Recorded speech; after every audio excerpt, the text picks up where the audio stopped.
everybody look up here. Our learning intention today is we are learning to identify and discuss elements of drama. And your success criteria is, I can identify elements of drama through dialogue, stage directions, acts, and scenes. Everybody understand that? Yes. Good. So first thing we're going to do is talk about what we already learned about synonyms. Synonyms don't always have the exact same meaning. So you have words like tired and struggled. Struggled has a more negative sound to it because it means the same thing. You're tired, so you're struggling to do something, but it's just more negative. And then there's also words like delighted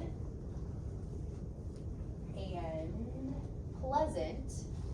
So pleasant and delighted. Delighted is more positive. So like, it was so delightful, but oh, it was pleasant. They mean the same thing, but one is more positive. So we're going to discuss some of that today too.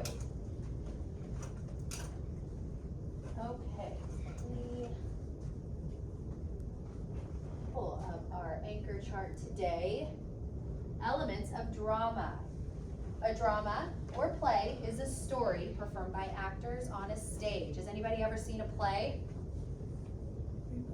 Yeah? We went to a play for our field trip. You went to a play for your field trip. That's awesome. So you've seen a play. Everybody in here should be familiar with the fact that there are scenes because they came out and changed up the scene, right? Like when you're watching a movie, sometimes they're outside, sometimes they're inside, sometimes they're in a school, sometimes they're at home. Those are the scenes. And then you also have stage directions. So stage directions would be like, oh, I'm gonna walk over here while I talk. And talking is the what? Does anybody know what the talking is? Yes, Maya. The dialogue. That's a hard word, so it's the dialogue. And they also read everything from a script. So the story that we're going to be reading today is a script. You're going to be reading the script, which is the text of the play. Dialogue, the words said by the character. Tortoise, how about a race? Hare, ha ha, are you kidding? And the hare runs off stage. Those are stage directions. Setting, time and place of the play. Cast of characters. There's always a cast, correct? Like mom, dad, child, always a cast. Narrator, sometimes there's a narrator, sometimes there's not, but the narrator could be somebody standing off to the side kind of describing to the crowd what is going on. Acts are like chapters. When you're reading a chapter book, those are the acts in a play.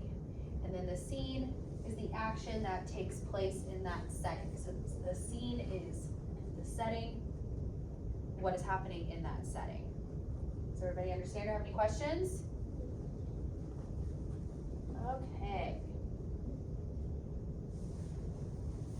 So I am going to have you get out your Teaching Pal book and turn to page 316 because we are going to read Gigi and the Wishing Ring. 316. Show me you can get that pulled up. Yes, ma'am. You already got it. Good job. Let's see. Let's get into it.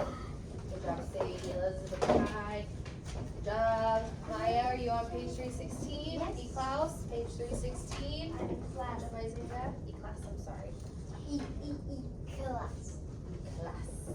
316, buddy. Do you need me to help you? No. Okay. Go that way.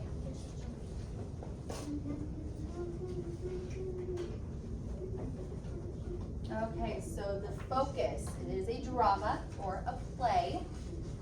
It's a story that can be performed for an audience. It begins with a cast of characters. It includes stage directions and acts or scenes.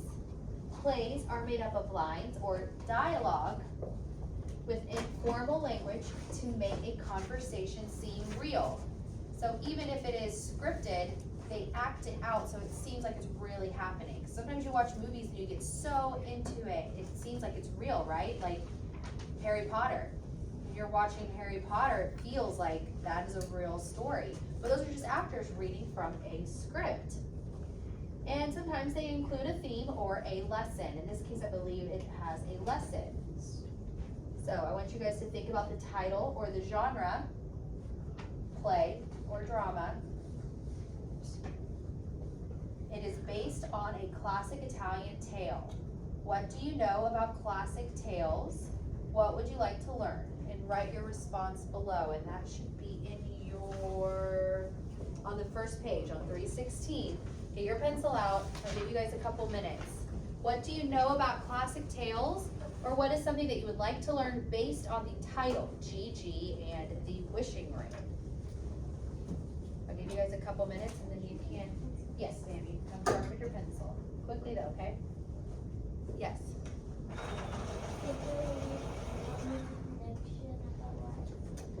Yes, you can make a prediction about what is going to happen. That was a good vocabulary word. Predict what you think may happen in that story. Think about what you might want to learn. So can we write what we think might happen in the story? Yeah, just a quick little blurb about what you think might happen. Do you have a pencil? Can you write what you think might happen in the story? She has a wishing ring. Gigi. Do you think Gigi is a girl or a boy? A girl. You think a boy? You think it's a boy? It could be a boy. We'll find out. But they obviously have a what? A wishing ring. Yes, Kai. Are students allowed to read too? I think we're going to read it. I think it's going to read to us. Kai.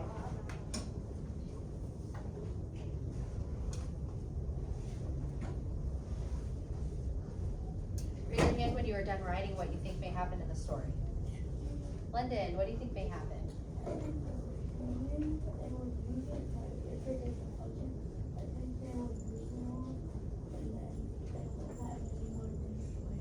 That's a really good prediction. She thinks that whoever's wearing the wishing ring, so in this case probably Gigi, is going to make so many wishes that it doesn't take any wishes anymore.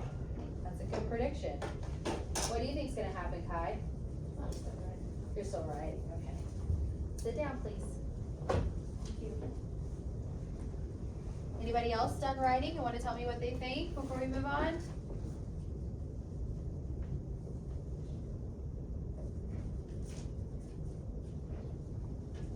Maya, what do you think?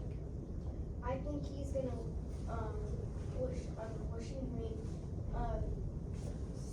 a lot of things because their house doesn't look to he's trying to get a little bit more stuff to feed his family and stuff. Okay, that's a good prediction. So she's looking at the picture and she's saying his house doesn't look very nice. So she thinks that they're going to wish on the wishing ring for more things to feed their family and to have nicer things in their house. Yes, Art.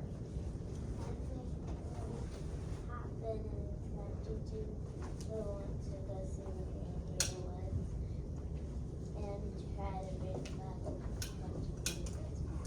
Okay, she'll go, Gigi will go on a quest through the woods, trying to bring back money and food for their family. Okay, that's enough for that right now. If you're still writing, wrap it up. There's lots of critical vocabulary here. We have the word imminent. An eminent person is famous or important. So Abraham Lincoln was an eminent person who believed that people should be treated fairly. That's the word eminent. Yes? I'm an eminent person. You know of an eminent person? Okay, who do you think is an eminent person? Martin Luther King Jr. Yes, that is correct. That's a good example. Yes, Linda. Rosa Parks. Yeah, definitely eminent. Yes. Ruby Bridges. Ruby Bridges. Yeah, all those people are famous in history and they were very important to our history too.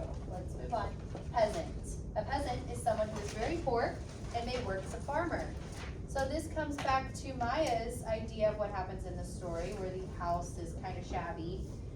They may be considered peasants and they want to use the wishing ring to have nicer things. So a peasant is somebody who is a worker or they're very poor. Stately. When something is stately, it is awesome or grand. That was the stately kings. He was a grand king. Yes. So can a little bird, a bird, like a bird for the country. Bird for the country, like a bald eagle. Like, is that a stately bird? It is awesome and grand, so it could be a very stately thing to see. Deceive, if you deceive others, you tell a lie, or try to make something up that is not true. So if you tell a lie, you are trying to deceive people. You're trying to maybe hide your identity. You're deceiving them. Superior is someone who is superior, is better or more skilled than others. So they're superior to you. Merciful is someone who is merciful and kind and forgiving. So they are a forgiving person if they are merciful. Okay, so let's build a background about classic tales. From the ancient Greeks to modern times, storytellers in almost every part of the world have told tales that feature magic rings. Has anybody seen The Lord of the Rings? It might be a little too old for you guys, but yeah, The Lord of the Rings, that was a magic ring. Yes, you've seen it too? These rings give special powers to anyone who wears them. Some give the wearer a specific ability, such as being invisible or being able to live forever. Others may bring true love or lasting happiness. In some stories, a ring is used to grant wishes. Those wishes may be good or evil, depending on who wants to wear the ring. No wonder storytellers like to spin tales about what people might do to get a ring like that. How cool would that be if you're just walking around and you find a ring and it is magic? You don't even know. You put it on, all of a sudden you're invisible and nobody can see you. Or you can teleport. That's what I would like to do with the ring. Teleport. Oh, so you're gonna here early? So I could get here earlier? Yeah, you would wear the ring, you'll get all dressed, put your earrings on, put your makeup on, do your hair, and then you'll go like, teleport me to school. Teleport me to school and put it on, yeah. I think I'd be teleporting way cooler places, like a beach, but You could Where's go to school? the beach for about 5 minutes and then come back. yeah, go to the School. beach every morning and meditate, and then. But you would teleport to have school. sand on you. Whatever. What's a little sand? Bring a vacuum to class. Okay, so we're gonna get started on our story, okay, guys?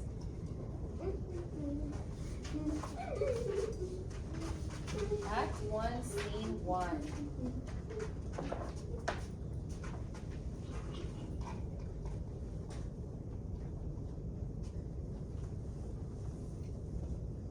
The cast of characters.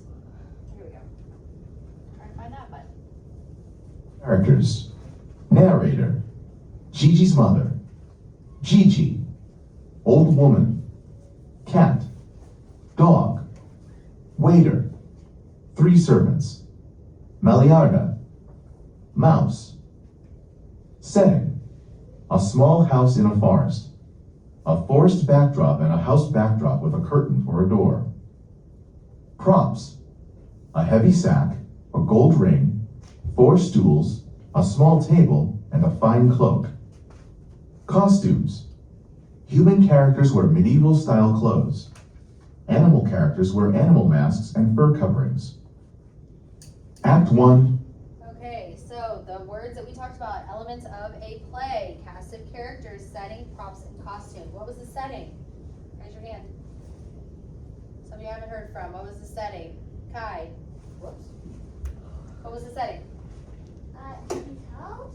The house. Yes, a small house in a forest. And what else? What other kind of notes does it give you? Yes, Harvey. It says a forest backdrop and a house backdrop with a curtain for a door.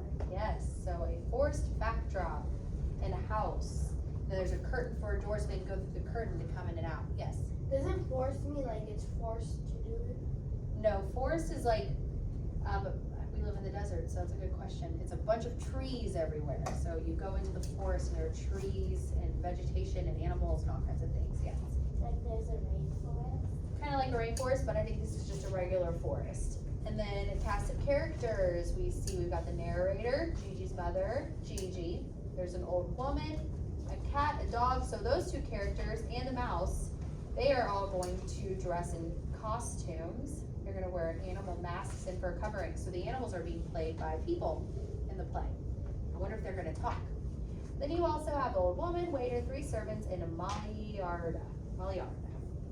Okay. Characters. Oh, Narrator. Gigi's mother. Gigi. Is there a way to fast forward? Old woman. Cat.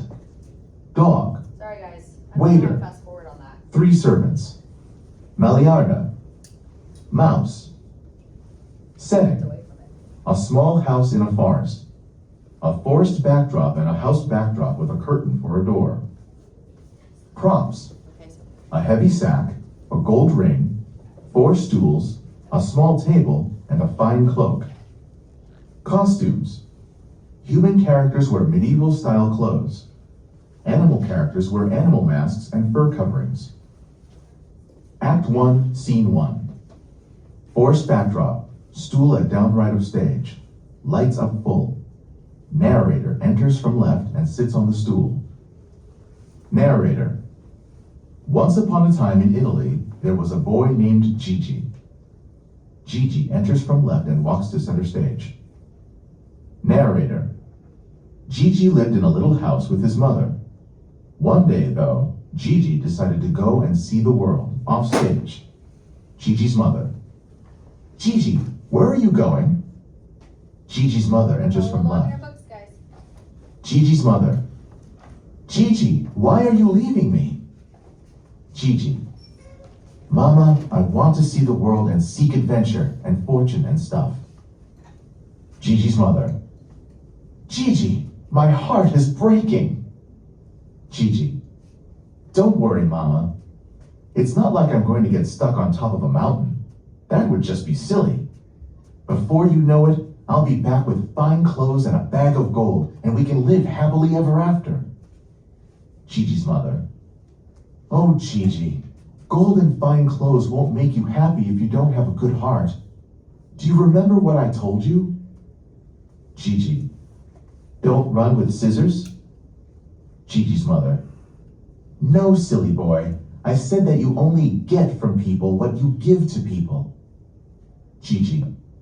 Sure, Mama. I'll remember. Bye. Gigi's mother. Farewell, my son. Gigi's mother exits left.